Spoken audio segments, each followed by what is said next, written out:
Certes, je suis étonné de la personne qui lit le Coran sans comprendre ses sens. Comment prend-il du plaisir à sa lecture? Alhamdulillahi Rabbil Alamin. Wassalatu wassalamu ala Rasulillahi sallallahu alayhi wa sallam. Assalamu alaikum wa rahmatullahi wa barakatuh. Bienvenue dans ce cours sur l'explication des mots du Coran. Dans ce cours, nous allons étudier la racine Shin, Ta, Waw. La racine trilitère Shin, Ta, Waw apparaît une fois dans le Coran sous la forme du nom Shita. Je répète, la racine trilitère Shin, Ta, Waw apparaît une fois dans le Coran sous la forme du nom Shita.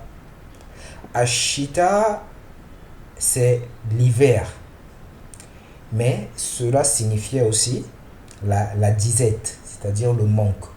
Et nous allons voir pourquoi ça signifiait la disette. Mais Shita, premièrement, ça signifie l'hiver.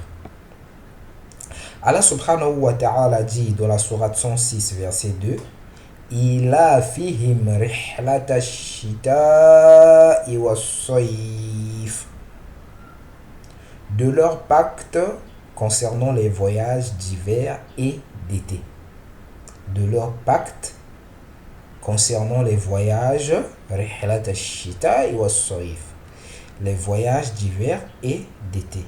Ashita ici, c'est ce qui est traduit par hiver.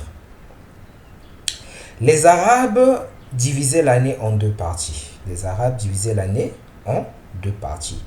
L'une était Ashita, l'une était l'hiver, et l'autre As-Sayf. As-Sayf, c'est l'été. Donc les Arabes avaient l'habitude de diviser l'année en deux parties, l'hiver et l'été.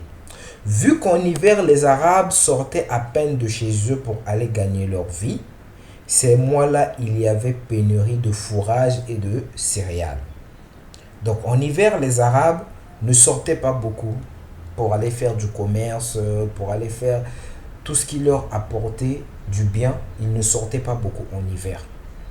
Donc du coup, en hiver, c'était des moments de disette, des moments où il y avait des pénuries.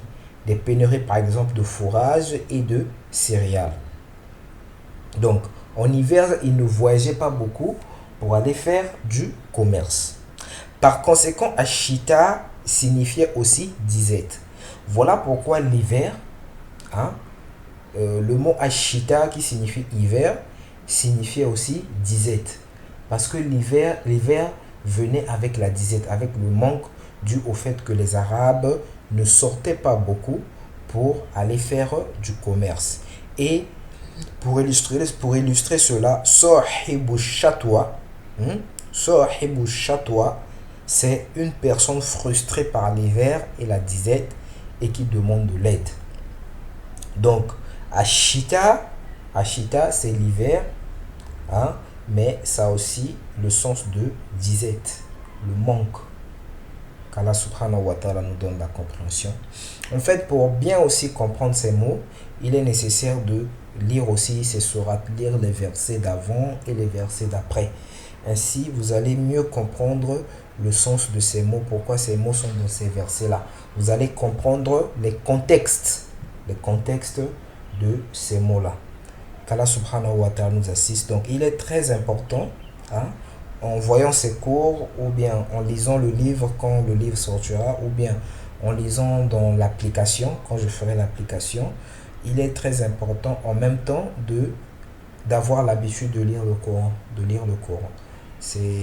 Ça facilite vraiment la compréhension de ce que nous apprenons dans ces cours. Qu'Allah subhanahu wa ta'ala nous assiste. Subhanaka Allahumma bihamdik. Ashhadu an la ilaha illa anta astaghfiruka wa atubu ilayk.